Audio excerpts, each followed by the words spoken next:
So, ayan guys. Lutuin na natin yung ating beef. Umpisahan natin sa bawang.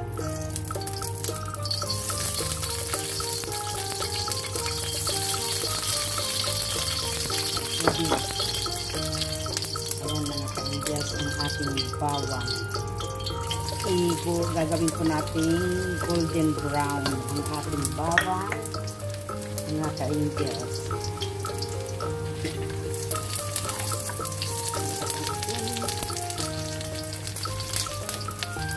Ayan mga ka-angels. So, kung susunugin. So, ayan mga ka-angels, malapit nang mag-brown ang ating ayan, ganyan po oh. Pwede na po yan.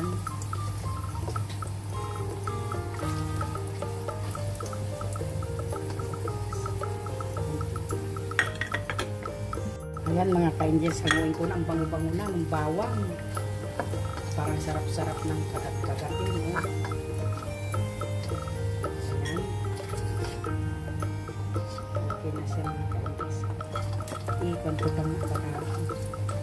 Pag-brownin ko pa nga ng konti mga ka-angels para hindi pa malutong.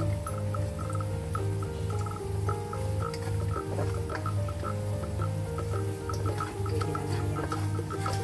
Ayan, hanguin natin mga ka-angels at isip aside natin. Ay naku, mitos-mitos po tayo. At iprito natin ang ating beef.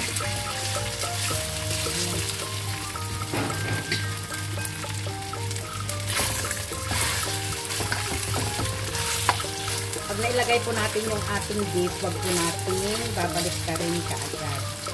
Para hindi siya magtubig, hayaan po natin siyang mag-golden brown muna. Saka natin balik ka rin mga ka-angels. So, dyan lang po kayo sa samahan nyo ako sa aking pagluluto hanggang dulo mga ka-angels. So, ayan, golden brown na mga ka-angels. Ngayon ay ating balik ka rin.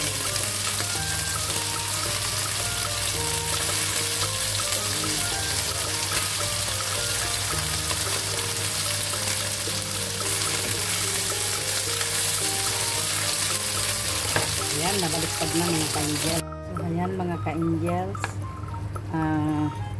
Ngayon, ayun, natuyo-tuyo na. Lagyan po natin ng butter. Mga ka-angels. Lagyan po natin ng butter. Ayan. Dagdagan ko pa ng konti. Ayan na po yung ating minikos-mikos na recipe mga ka-angels. Lagyan ko ng butter. I-melt natin yung butter. Ngayon ay ating lalagyan naman ng kunting oyster sauce mga ka-angels. Kunti lang at baka naman kumalat. Minarinate na natin ito kanina mga ka-angels. So, tapos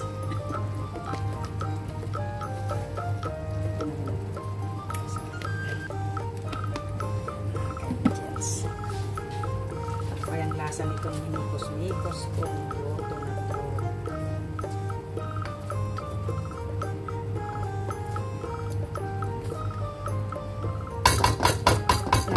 Nag-melt na po yung butter. So, kaya inilagay ko na yung bawang. Ayan na po yung minikos-mikos kong niluto na ito. So, salamat sa pagsama nyo sa aking pagluluto. Hindi ko po alam kung anong tawag po ng linuto ko na yan. So, maraming salamat mga ka-angel sa pagsama nyo sa akin, sa aking pagluluto ng beef tenderloin. So, maraming salamat din mga ka-angel sa patuloy nyong pagsuporta sa aking mga upload videos mga ka-angel. So, bye-bye mga ka-angels.